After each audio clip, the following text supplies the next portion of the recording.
but we can only be kept in the cages we refuse to see. Wake up. To see the farm is to leave it. Mr. Jones owned a cotton plantation and many slaves. One day he was talking to the owner of the plantation next to his, and Mr. Jones was lamenting the fact that times were tough. He was having to work his slaves harder than ever, and was having trouble with some of them being disobedient or trying to run away. The other plantation owner said he knew someone who could help. Day 1.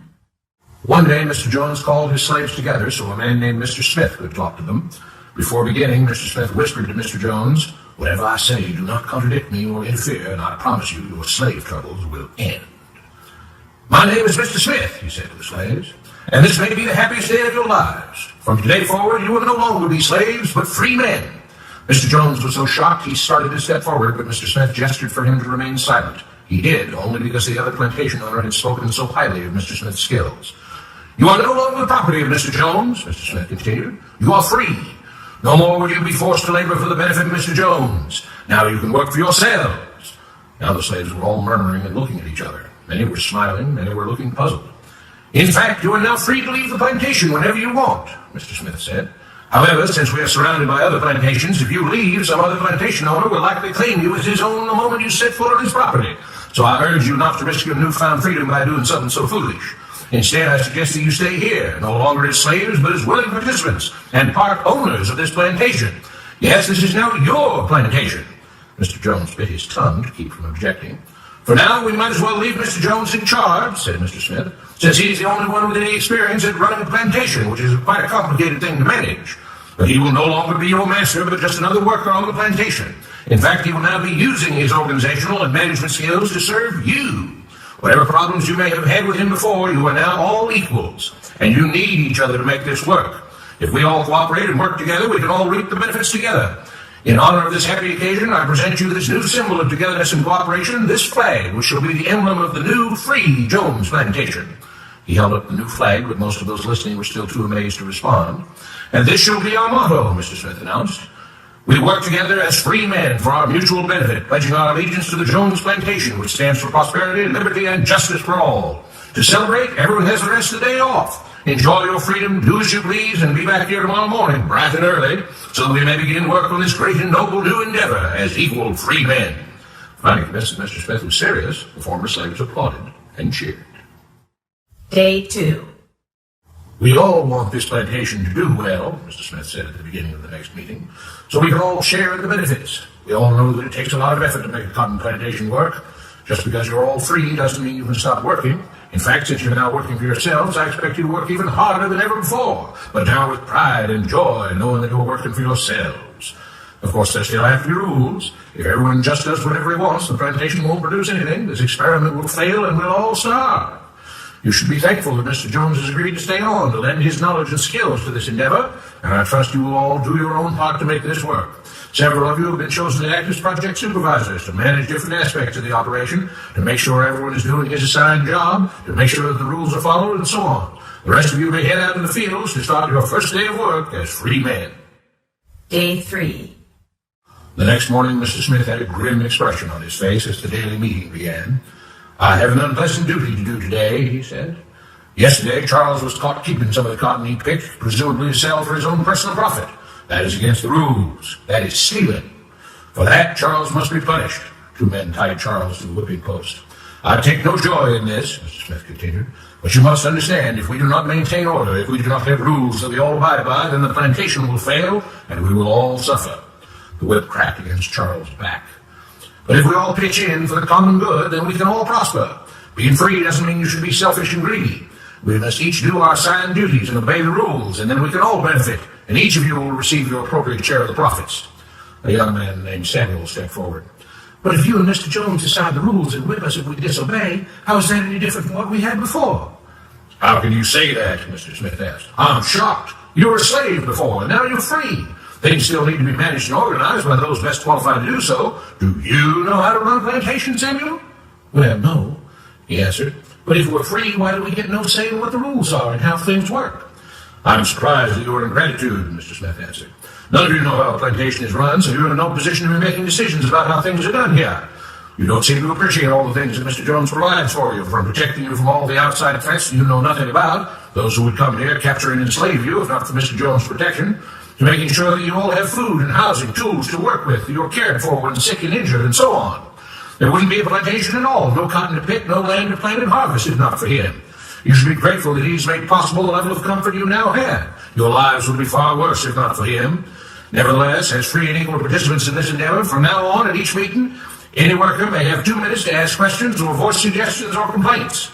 With that, the workers all seemed satisfied and headed out again to the fields to pick the cotton. Day 4.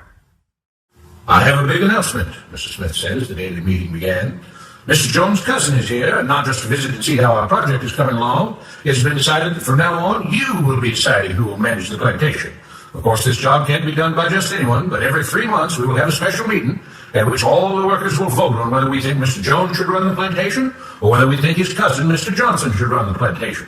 That means that ultimately you are in charge because you will be deciding which man you want running things on your behalf. If you don't like the way things are being managed, you now have the power to change it. Amazed and pleased, the workers headed out again to the fields to pick the cotton. Days passed, months passed, a year passed, and the plantation continued to operate as before. Sometimes Mr. Jones was in charge, sometimes Mr. Johnson was in charge, but the day-to-day routine stayed exactly the same. The workers worked hard, long hours every day, and still had little to show for it.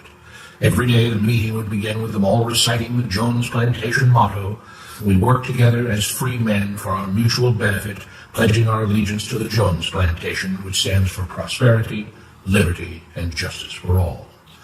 One day Mr. Smith announced, "Samuel is asked to say a few words this morning, and whatever the rest of us may think of his ideas and opinions, we are all free here, and that means we are all allowed to speak our minds. So, Samuel, you have 2 minutes. Begin." Samuel stepped forward, looking scared. "I was excited when all this started," he began, glancing nervously at Mr. Smith and Mr. Jones. "But don't you all see what's happened here? Nothing's changed. We're all still slaves." There were grumbles of disagreement from the crowd. "They tell us what to do and whip us if we don't. They still make all the rules and punish us if we disobey. They let us make suggestions and complain about things, but they never really change anything. They let us choose between Mr. Jones and Mr. Johnson, but what's the difference? The situation stays the same. We do all the work and they take as much as they want and decide how much they'll let us keep. They live in luxury, made rich by the cotton we pick. We do all the work and have to build our own huts, grow our own food, and take care of ourselves. They leave us just enough that we don't revolt or run away. This is not freedom. We're all still slaves. They've only changed the words they use, but nothing else has changed. They say we're all free and equal, but we're not. They command and we obey. That's not freedom. That's not equality. They say we're free to leave, but all that means is that we're free to be someone else's slave. Why should we work or obey the rules? We didn't agree to this. They made the system. They forced it on us. They control and rob us and call it freedom. They've deceived you into thinking that being able to choose which slave master you'll work for is the same as being free. It's not. Open your eyes. If you keep what you produce, they call it stealing.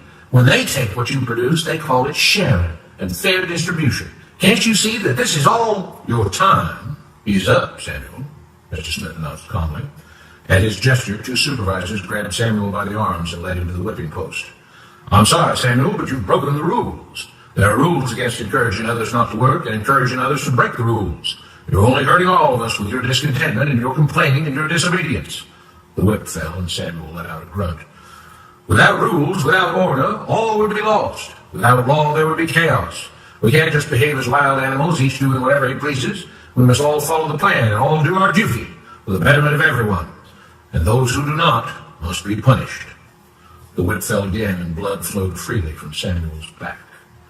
"Samuel, it is you who are stealing from the others. When you don't do your assigned work, you are making more work for others. When you disobey the rules, it is you who are endangering the future of everyone else here. You are the thief. You are the criminal. You are the one trying to destroy the arrangement that keeps us all safe and prosperous." At every lash of the whip, the other workers cheered louder and louder, some yelling curses at Samuel. "Being spoiled and selfish, you complain about everything, talking as if you're oppressed. But you are the one ruining things. You are the one keeping us from being all we could be.